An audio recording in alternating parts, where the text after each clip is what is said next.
వారంతా బస్తీవాసులు. రోజు పనికెళ్తే తప్ప పూట గడవని పరిస్థితి. ఎన్నో ఏళ్లుగా బేగంపేట ప్రకాష్ నగర్లో ఉంటున్నారు. దాదాపు 20 ఏళ్లుగా 100కు పైగా కుటుంబాలు అక్కడే స్థిర నివాసం ఏర్పాటు చేసుకుని ఉంటున్నారు. ఇంటికి సంబంధించిన అన్ని ట్యాక్స్లను కడుతున్నారు. ప్రశాంతంగా సాగిపోతున్న వారి జీవితాలపై ఎమ్మెల్యే దానం నాగేందర్ కన్నుపడింది. బస్తీవాసులు ఉంటున్న భూమి సొంతం చేసుకోవాలని ఆశపడ్డారు. బస్తీవాసులు రోడ్డున పడితే తనకేంటి అన్న ఆలోచనతో కబ్జా చేసేందుకు ప్లాన్ చేశారు. అనుచరులతో కలిసి దందాకు పాల్పడ్డారు. బస్తీకి ఆనుకుని ఉన్న ఓపెన్ ల్యాండ్ 2 ఎకరాల భూమిని ఎమ్మెల్యే కబ్జా చేశారు. టీడీఆర్ కింద క్లెయిమ్ చేసుకుని 300 కోట్ల రూపాయలు తీసుకున్న దానం నాగేందర్, అతని అనుచరులు ఓపెన్ ల్యాండ్లో భారీ నిర్మాణం చేసేందుకు సిద్ధమయ్యారు. అయితే ఓపెన్ ల్యాండ్కు ఆనుకుని బస్తీవాసుల ఇల్లు ఉండడంతో వారు ఇల్లు కూలగొట్టేందుకు ప్రయత్నించారు.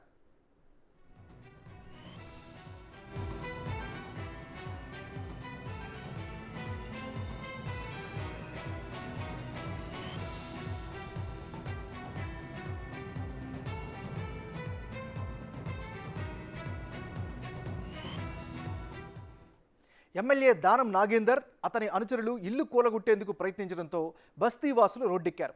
తమకు న్యాయం జరుగుతోందంటూ ప్రజావాణి మెట్లెక్కారు. తమ గోడు పట్టించుకోవాలంటూ మొరపెట్టుకున్నారు. ఎమ్మెల్యే దానం నాగేందర్ తమ భూమి కబ్జా చేస్తున్నారని ఫిర్యాదు చేశారు. ఎన్నో వ్యయ ప్రయాసాలకు ఓర్చి కష్టపడి కొనుక్కున్న భూమిని ఎమ్మెల్యే దానం ఆయన అనుచరులతో కలిసి కబ్జా చేయిస్తున్నారని ఆరోపించారు. ఆయన నుంచి తమ భూములు కాపాడి అప్పగించాలని డిమాండ్ చేస్తున్నారు.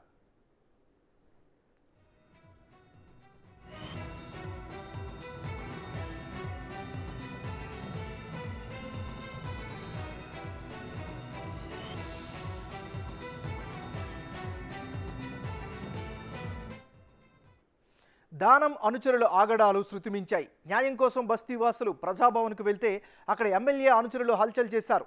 బస్తీవాసుల వీడియోలు తీస్తూ భయభ్రాంతులకు గురి చేసేలా ప్రవర్తించారు. వీడియో తీస్తుండగా ఓ వ్యక్తిని సైతం పట్టుకుని పోలీసులకు అప్పగించారు. ఎమ్మెల్యే దానం నుంచి తమకు ప్రాణహాని ఉందంటూ బేగంపేట పిఎస్లో బాధితులు ఫిర్యాదు చేశారు.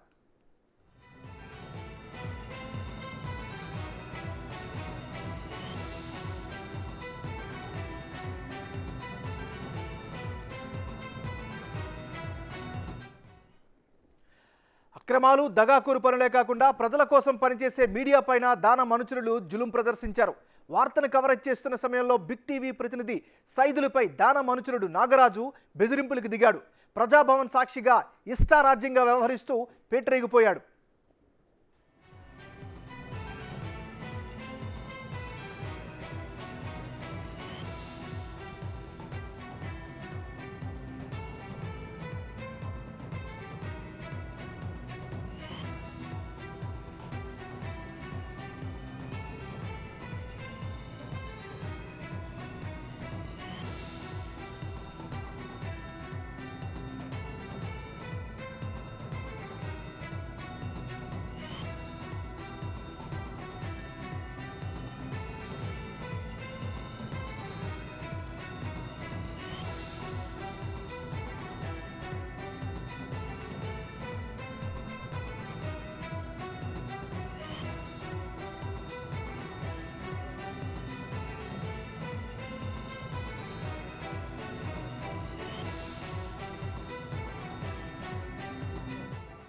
అంతా బస్తీవాసులు రోజు పనికెళ్తే తప్ప పూట గడవని పరిస్థితి. ఎన్నో ఏళ్లుగా బేగంపేట ప్రకాష్ నగర్లో ఉంటున్నారు. దాదాపు 20 ఏళ్లుగా 100కు పైగా కుటుంబాలు అక్కడే స్థిర నివాసం ఏర్పాటు చేసుకుని ఉంటున్నారు. ఇంటికి సంబంధించిన అన్ని ట్యాక్స్లను కడుతున్నారు. ప్రశాంతంగా సాగిపోతున్న వారి జీవితాలపై ఎమ్మెల్యే దానం నాగేందర్ కన్నుపడింది. బస్తీవాసులు ఉంటున్న భూమి సొంతం చేసుకోవాలని ఆశపడ్డారు. బస్తీవాసులు రోడ్డున పడితే తనకేంటి అన్న ఆలోచనతో కబ్జా చేసేందుకు ప్లాన్ చేశారు. అనుచరులతో కలిసి దందాకు పాల్పడ్డారు. బస్తీకి ఆనుకుని ఉన్న ఓపెన్ ల్యాండ్ 2 ఎకరాల భూమిని ఎమ్మెల్యే కబ్జా చేశారు. టీడీఆర్ కింద క్లెయిమ్ చేసుకుని 300 కోట్ల రూపాయలు తీసుకున్న దానం నాగేందర్, అతని అనుచరులు ఓపెన్ ల్యాండ్లో భారీ నిర్మాణం చేసేందుకు సిద్ధమయ్యారు. అయితే ఓపెన్ ల్యాండ్ను ఆనుకుని బస్తీవాసుల ఇల్లు ఉండడంతో వారి ఇల్లు కూలగొట్టేందుకు ప్రయత్నించారు.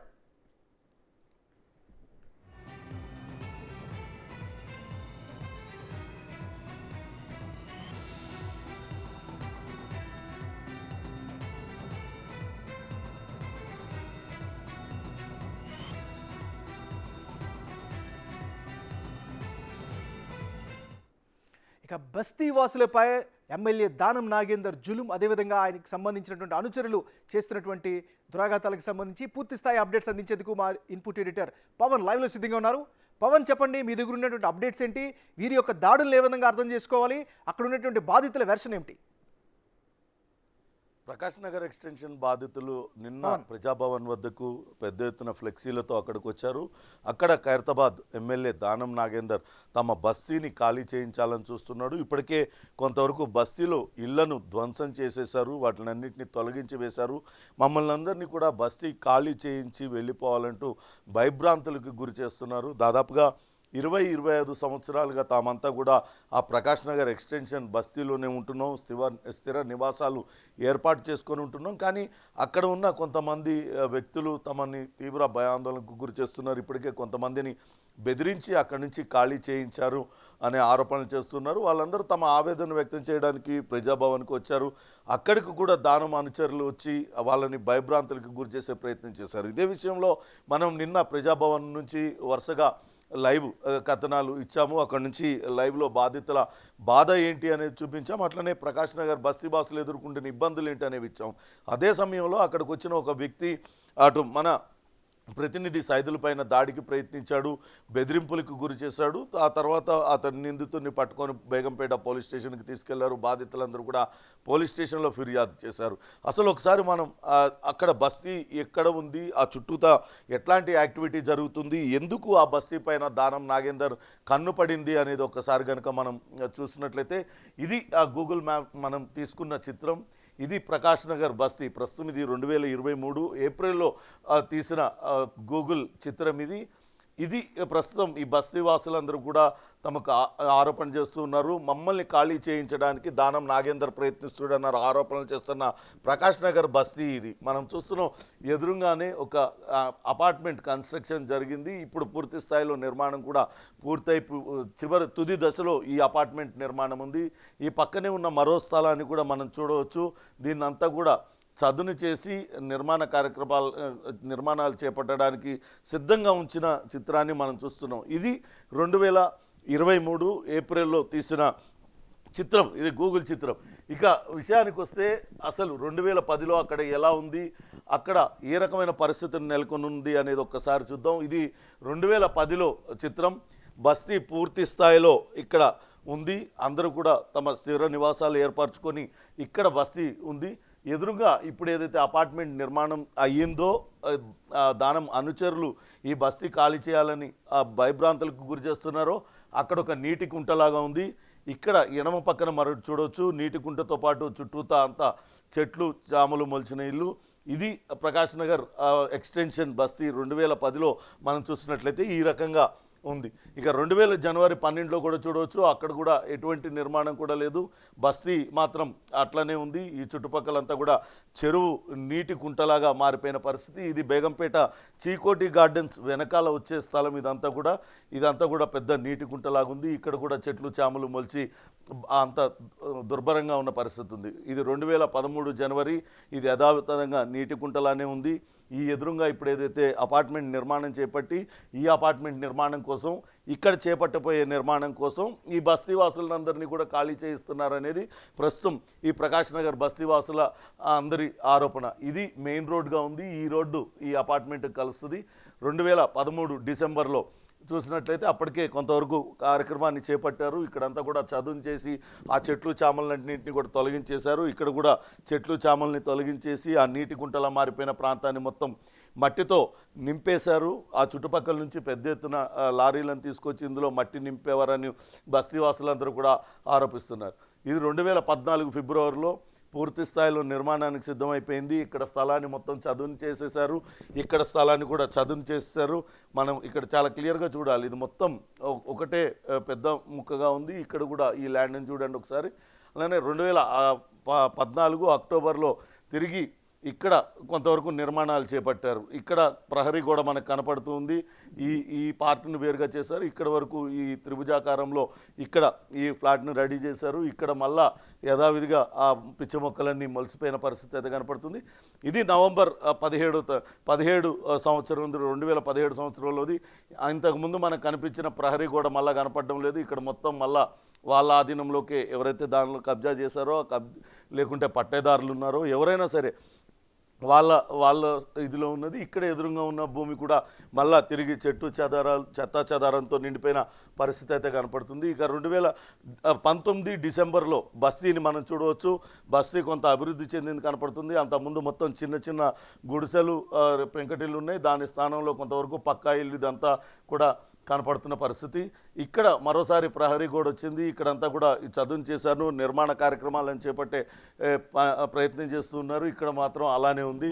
2019 తర్వాత 2020 డిసెంబర్ చూసినట్లయితే బస్తీ యథాతథంగా ఉంది. ఇక్కడ మళ్ళా తిరిగి మొత్తాన్ని తమ ఆధీనంలోకి తీసుకున్నారు. ఈ ప్రాంతం మాత్రం అక్కడే ఉంది. ప్రస్తుతం అటు బస్తీ ఖాళీ చేయించడానికి మెయిన్ కారణం ఈ స్థలం ఇక్కడ నిర్మాణమైన అపార్ట్మెంట్ వాళ్ళకి లబ్ధి చేకూర్చడం కోసమే బలవంతంగా తమ ఇల్లు ఖాళీ చేయిస్తున్నారనేది ఈ బస్తీవాసుల ఆరోపణ. ఇది 2021 మేలో తీసిన చిత్రం. ఇక్కడ ఆల్రెడీ నిర్మాణ కార్యక్రమాలు ప్రారంభమయ్యాయి. ఇక్కడ మాత్రం యథావిధిగా ఉంది. ఈ బస్తీని కూడా మరొకసారి గమనించండి. బస్తీ అంతా కూడా పూర్తిగా ఇళ్ళన్నీ కూడా నిండిపోయి ఉన్నాయి. ఇక్కడన్నీ కూడా ఇది ప్రధానమైన రోడ్డు, ఇది ఈ అపార్ట్మెంట్ కలుస్తుంది. అట్లనే బేగంపేట చీకోటి గార్డెన్స్ వెనుక వైపు నుంచి వచ్చే మెయిన్ రోడ్డు ఇందులోకి వస్తూ ఉంది. అంటే ఈ ప్రకాష్ నగర్ ఎక్స్టెన్షన్ బస్తీకి సంబంధించి ఈ రెండు మెయిన్ ఉన్నాయి. ఈ ప్రకాష్ నగర్ బస్తీ అంతా కూడా 25 ఏళ్ల క్రితమే ఏర్పడింది. వీళ్ళందరూ కూడా అక్కడ నుంచి నోటరీ పద్ధతిలో తాము జమాలుద్దీన్ అనే వ్యక్తి నుంచి కొనుగోలు చేసి ఇక్కడ ఇల్లు నిర్మించుకున్నాము, తాముకు ఎప్పటి నుంచో ఇక్కడే స్థిర నివాసం ఉంటున్నాం, ఇప్పుడు మమ్మల్ని భయభ్రాంతులకు గురి చేసి ఇక్కడ నుంచి ఖాళీ చేయించే ప్రయత్నం చేస్తున్నారంటూ వాళ్ళు ఆరోపిస్తున్నారు. ఇక్కడ మనం చాలా క్లియర్గా చూడవచ్చు. ఇక్కడ నిర్మాణ పనులు చేపట్టారు, పూర్తిగా చదువుని చేస్తారు. ఇది మాత్రం అలానే చెట్లు చెట్టు మొలిచి అంతా కూడా ఉండిపోయింది. తిరిగి ఏప్రిల్ 23 ఇది ఇప్పుడు ప్రస్తుతం సిచ్యుయేషన్. ఇప్పటికీ కన్స్ట్రక్షన్ అయితే కంప్లీట్ అయిపోయింది. ఇక్కడ కూడా కన్స్ట్రక్షన్ యాక్టివిటీ స్టార్ట్ అయిపోయింది. బస్తీ మొత్తం ఖాళీ కనపడుతుంది. ఈ ప్రాంతాన్ని మొత్తాన్ని ఇప్పటికే వాళ్ళకి నయానో భయానో నచ్చజెప్పి అక్కడి నుంచి వెళ్ళగొట్టారు. ఈ ప్రాంతాన్ని మొత్తాన్ని కూడా తీసుకున్నట్లయితే దీన్ని మొత్తం కలిపి అభివృద్ధి చేయొచ్చు, డెవలప్మెంట్ చేయొచ్చు అనేది వాళ్ళ ఆలోచనగా ఉంది. బలవంతంగానైనా సరే తమకు అమ్మేయాలి, లేకుంటే ఇక్కడి నుంచి వెళ్ళిపోవాలంటూ తమను దానం నాగేందర్ అనుచరులు భయభ్రాంతులకు గురి చేస్తున్నారు. శాంతా శ్రీనివాస్ కన్స్ట్రక్షన్స్ అనే నిర్మాణ కంపెనీ ఈ నిర్మాణాలను చేపట్టిందని తెలుస్తుంది. వాళ్ళకి అండగా వాళ్ళకు మంచి చేయడం కోసం ఈ బస్తీవాసులందరినీ కూడా ఖాళీ చేయించేశారు. ఇక్కడ మనం అంతకుముందు కనుక చూసినట్లయితే పూర్తి స్థాయిలో బస్తీ ఇళ్ళు అన్నీ కూడా కనపడుతున్నాయి. కానీ ఇక్కడ మనం 2023 ఏప్రిల్లో చూసినట్లయితే బస్తీ కొంతవరకు డిమాలిషన్ చేసేసిన పరిస్థితి కనపడుతుంది. ఇప్పుడు మరికొన్ని ఇళ్లను కూడా డిమాలిషన్ చేస్తారు. ఇంకా మిగిలి ఉన్న కొద్దిపాటి ఇళ్లను కూడా డిమాలిష్ చేయడానికి ప్రయత్నాలు చేస్తున్నారు. మమ్మల్ని అందరినీ కూడా భయభ్రాంతులకి గురి చేస్తున్నారంటూ వాళ్ళు ఆవేదన వ్యక్తం చేస్తున్నారు. తామంతా కూడా రూపాయి కూడబెట్టి మేము ఇక్కడ కొనుక్కున్నాము, తమకు ఆ పక్కన జరిగే కన్స్ట్రక్షన్ యాక్టివిటీతో కానీ ఇటుపక్క జరిగే కన్స్ట్రక్షన్ యాక్టివిటీతో కానీ ఏం సంబంధం లేదు. వాళ్ళ పెద్ద బహుళ అంతస్తుల మధ్య ఈ బస్తీ ఉండడం ఇష్టం లేక వాళ్ళు ఈ రకమైన దౌర్జన్యాలకు పాల్పడుతున్నారు. కాబట్టి దానం నాగేందర్ బారి నుంచి మమ్మల్ని కాపాడండి అంటూ వాళ్ళందరూ కూడా వాపోతున్న పరిస్థితి అయితే ఉంది. ప్రస్తుతం అటు బేగంపేట ప్రకాష్ నగర్ ఎక్స్టెన్షన్ బస్తీ వాసులందరూ కూడా ఆవేదన వ్యక్తం చేస్తున్నారు. దానికి సంబంధించి గతంలో కూడా ఫిర్యాదులు చేసినప్పటికీ ఎప్పుడు కూడా పట్టించుకోలేదు. గత బీఆర్ఎస్ ప్రభుత్వం అయితే అసలు మా మొర వినే ప్రయత్నం కూడా చేయలేదు. ఇప్పుడు ప్రజాభవన్ వద్ద తమకు జరుగుతున్న అన్యాయాన్ని చెప్పుకోవడానికి వచ్చాం, దీనిపైన చర్యలు తీసుకోవాలంటూ వాళ్ళందరూ కూడా కోరుతున్నారు. అధికారులు దీనిపైన నెక్స్ట్ ఏ విధంగా వెళ్ళే అవకాశం ఉంది, వాళ్ళకి న్యాయం చేయడానికి ఎలాంటి మార్గాలు ఉన్నాయి, నెక్స్ట్ స్టెప్ ఏం జరిగే అవకాశం ఉంది? అయితే ఇప్పటికే నిన్న బేగంపేట పోలీసులకు అటు ప్రకాష్ నగర్ ఎక్స్టెన్షన్ బస్తీ వాసులందరూ కూడా ఫిర్యాదు చేశారు. తమ పైన జరుగుతున్న దౌర్జన్యాలకు సంబంధించి వాళ్ళందరూ కూడా పోలీసులకు ఫిర్యాదు చేశారు. పోలీసులు ఇప్పటికే బస్తీని విజిట్ చేశారు. అక్కడ ఏం జరుగుతుంది, ఎందుకు వాళ్ళకి ఎటువంటి ఇబ్బంది తలెత్తింది, ఏ రకంగా వాళ్ళని అక్కడి నుంచి వెళ్ళగొట్టే ప్రయత్నాలు చేస్తున్నారు తదితర అంతా కూడా బస్తీ వాసులందరూ కూడా చెప్పారు. వాస్తవానికి ఇవన్నీ కూడా ఒకవేళ నిజంగానే ఎవరైనా పట్టా భూములు అయ్యి ఉంటే వాటి అది సివిల్ వివాదంగా మారుతుంది. కానీ కేవలం బస్తీ వాసుల్ని దౌర్జన్యంగా ఖాళీ చేయించడం, అది కూడా వాళ్ళు తాము నేరుగా కొనుక్కున్నాము, నోటరీ ద్వారా కొనుక్కున్నాము, తమకు అన్ని గత కొన్నేళ్లుగా తాము అక్కడే నివాసం ఉంటున్నాము, తమ కరెంటు బిల్లు వస్తుంది, నల్లా బిల్లు వస్తుంది, తాము ఓటర్లుగా ఉన్నాము, ఇప్పుడు అకస్మాత్తుగా వచ్చి ఈ భూమి మీది కాదు, మీరు ఇక్కడి నుంచి వెళ్ళిపోవాలంటూ దౌర్జన్యం చేస్తున్నారు. కాబట్టి అసలు మాకు న్యాయం చేయండి అంటూ వాళ్ళందరూ కూడా కోరుతున్నారు. ప్రధానంగా అటు ఖైరతాబాద్ ఎమ్మెల్యే దానం నాగేందర్ అనుచరులు అని చెప్పుకుంటున్న వాళ్ళు ఈ కన్స్ట్రక్షన్ కంపెనీలకు లబ్ధి చేకూర్చే విధంగా వ్యవహరిస్తున్నారు. కాబట్టి వాళ్ళపైన చట్టపరమైన చర్యలు తీసుకోండి, మమ్మల్ని ప్రశాంతంగా బతకనివ్వండి అని వీళ్ళు కోరుతున్నారు. ఇప్పటికే అధికారులు అయితే అటు ఘటనా స్థలానికి వెళ్ళారు, ఎటు నుంచి కబ్జా చేస్తున్నారు, లేకుంటే నిజంగానే అది అటు దానం నాగేందర్ అనుచరులు కావచ్చు, ఆ కన్స్ట్రక్షన్ కంపెనీ వాళ్ళు చెప్తున్నట్లుగా అదంతా ప్రైవేట్ భూమేనా, ఒకవేళ లేదు నిజంగానే వీళ్ళందరూ కొనుగోలు చేశారా, వీటిలన్నిటి వివరాలను కూడా వెలికి తీస్తున్నారు. ఒకవేళ ఇది నిజంగానే బాధితులు కొనుక్కున్న భూమి అయితే వాళ్ళని బలవంతంగా ఖాళీ చేయించే ప్రయత్నాలు చేస్తే వాళ్ళపైన చట్టపరమైన చర్యలు తప్పవంటూ పోలీసులు కూడా హెచ్చరిస్తున్న పరిస్థితి అయితే ఉంది. రైట్ పవన్, ఇంకో విషయం చెప్పండి. మనం ఇప్పుడు బిగ్ టీవీ స్క్రీన్ పైన కూడా ప్లే చేస్తూ ఉన్నాం. వారికి సంబంధించినటువంటి కరెంటు బిల్లులు కనిపిస్తున్నాయి, వారు కట్టినటువంటి రుసుముకి సంబంధించినటువంటి మున్సిపాలిటీకి సంబంధించిన ట్యాక్స్ బిల్లులు కనిపిస్తున్నాయి. సో వీటన్ని ఆధారంగా ప్రభుత్వం నెక్స్ట్ స్టెప్ ఏ విధంగా ఉండే అవకాశం ఉంది, వాళ్ళకి న్యాయం చేయడానికి ప్రభుత్వం ముందుండే ఆప్షన్స్ ఏంటి మరి? ఖచ్చితంగా ఇది ప్రభుత్వం కనుక తలుచుకున్నట్లయితే బస్తీ యథాతథంగా కొనసాగే అవకాశం అయితే కనపడుతుంది. కానీ ఒకవేళ బస్తీ వాసులు ఆక్రమించుకొని అప్పట్లో చాలా చోట్ల ప్రభుత్వ స్థలాలు కావచ్చు, ప్రైవేట్ స్థలాలు అన్యాక్రాంతం అయిపోయినాయి, అక్కడ బస్తీలు ఏర్పడిన ఘటనలు కూడా మనం చూసాం. సైదాబాద్లో కావచ్చు, మరో చోట సొసైటీ స్థలాలను ఆక్రమించుకొని చాలా కాలంగా అక్కడ గుడిసెలు వేసుకొని అక్కడే కరెంటు మీటర్లు ఇవన్నీ కూడా పొందిన ఘటనలు చూసాం. కానీ తర్వాత సుప్రీంకోర్టు జోక్యంతో వాళ్ళందరూ ఖాళీ చేయాల్సిన పరిస్థితి ఏర్పడింది. కానీ ఇక్కడ దానికి భిన్నంగా ఇక్కడ జరుగుతుంది. ఈ రెండు ప్రాంతాలు, రెండు ప్రధానమైన ప్రాంతాలు, ఇక్కడ కనుక వాటినన్నింటినీ కలిపి పెద్ద నిర్మాణాలు చేసినట్లయితే వాళ్ళకి లాభం చేకూరుతుంది. కన్స్ట్రక్షన్ కంపెనీకి ఇంత పెద్ద బహుళంతస్తుల నిర్మాణాలు జరిగే చోట్ల ఇటువంటి బస్తీలు ఉండడం వల్ల వాటిలో అందం చెడిపోతుంది. అందుకే తమని ఇక్కడి నుంచి ఖాళీ చేయించాలని వాళ్ళు ప్రయత్నాలు చేస్తున్నారంటూ వీళ్ళు ఆరోపిస్తున్నారు. ఇప్పటికే పోలీసులు అయితే వీళ్ళ దగ్గర ఉన్న డాక్యుమెంట్స్ ఏంటి, వాళ్ళ దగ్గర ఉన్న డాక్యుమెంట్స్ ఏంటి, నిజంగానే ప్రకాష్ నగర్ బస్తీ వాసులు ఆరోపిస్తున్నట్లుగా దౌర్జన్యం జరుగుతుందా, ఈ విషయం పైన పోలీసులు అయితే దర్యాప్తు ప్రారంభించారు. ఒకవేళ బస్తీ వాసులు చేస్తున్న ఆరోపణలు నిజమైతే కనుక వాళ్ళపైన చర్యలు తీసుకొని ఈ బస్తీ యథాతథంగా కొనసాగే అవకాశం అయితే కనపడుతుంది. వీళ్ళందరూ కూడా అటు గత 20 ఏళ్ళుగా 25 ఏళ్ళుగా అక్కడే స్థిర నివాసాలు ఏర్పరచుకొని ఉన్నారు. వీళ్ళందరి దగ్గర కూడా స్థలాలు కొనుగోలు చేసినట్లుగా నోటరీలు ఉన్నాయి. కానీ వీళ్ళ దగ్గర ఎటువంటి పత్రాలు ఉన్నాయి, అవి వాస్తవమైనవా నకిలీవా అనేది కూడా చూడాలి. అట్లనే వీళ్ళ దగ్గర ఉన్న డాక్యుమెంట్స్ వాటిని కూడా పోలీస్ అధికారులు వాటిని పరిశీలిస్తున్నారు.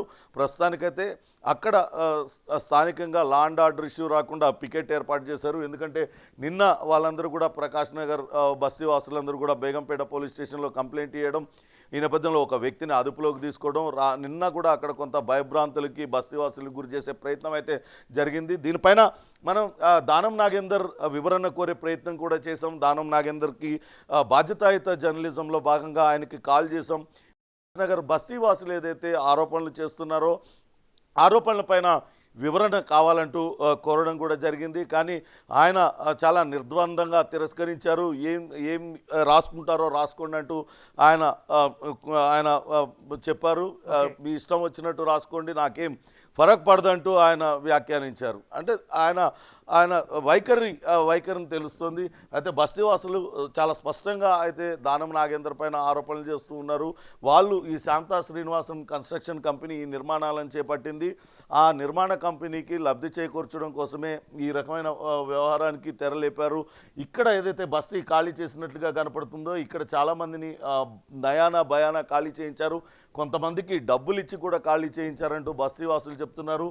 దానం నాగేందరే దీని అంతటి వెనకాల ఉన్నారు. ఆయనే నేరుగా ఈ బస్తీలోని పెద్ద మనుషుల్ని ఆయన దగ్గరికి పిలిపించుకొని మీరు వెంటనే అక్కడి నుంచి ఖాళీ చేసి వెళ్ళిపోవాలి, దానికి ప్రతిఫలంగా వేరే ప్రాంతంలో చోట వాళ్ళకి Okay. ఇల్లు ఇప్పిస్తాము, లేని పక్షంలో అది పోతుంది ఇది పోతుంది అంటూ భయభ్రాంతులకు గురి చేస్తున్నారు. కాబట్టి ఆయన పైన చర్యలు తీసుకోవాలంటూ బస్తీవాసులు అయితే కోరుతున్నారు. ప్రస్తుతం దీనిపైతే పోలీసులు దర్యాప్తు ప్రారంభించారు. చూడాలి అటు ప్రకాష్ నగర్ బస్తీవాసులు చేస్తున్న ఆరోపణలు నిజమైతే అటు దానం నాగేందర్ అనుచరులు దౌర్జన్యానికి పాల్పడుతున్న దానం నాగేందర్ అనుచరులపైన చర్యలు తీసుకుంటారు. అట్లనే శాంతా శ్రీనివాస్ కన్స్ట్రక్షన్ కావచ్చు, మరొక కన్స్ట్రక్షన్ కంపెనీ ఇక్కడ కూడా పెద్ద ఎత్తున నిర్మాణ పనులు చేపట్టింది. వాళ్ళు చెప్తున్నట్లుగా ఆ బస్తీ ఒకవేళ ప్రైవేట్ వ్యక్తులకు సంబంధించిందే అని చెప్తే అది న్యాయస్థానం తీర్పును బట్టి అక్కడ బస్తీవాసుల్ని అక్కడ ఉంచడమా ఖాళీ చేయించడమా అనే నిర్ణయం తీసుకోవాల్సి ఉంటుంది. ప్రస్తుతానికైతే అక్కడ ఎవరు కూడా దౌర్జన్యానికి పాల్పడకుండా, బలవంతంగా ఇల్లు ఖాళీ చేయించకుండా, బలవంతంగా ఇల్లు కూల్చకుండా అయితే పోలీసులు పికెట్ ఏర్పాటు చేశారు. ఖచ్చితంగా అటువంటి దౌర్జన్యానికి ఎవరైనా పాల్పడినట్లయితే వాళ్ళ పట్ల చట్టపరంగా కఠినంగా వ్యవహరిస్తామంటూ హెచ్చరికలు జారీ చేస్తున్నారు. ఏమన్నారు? Right, thank you Pavan updates అందించినందుకు. ఇక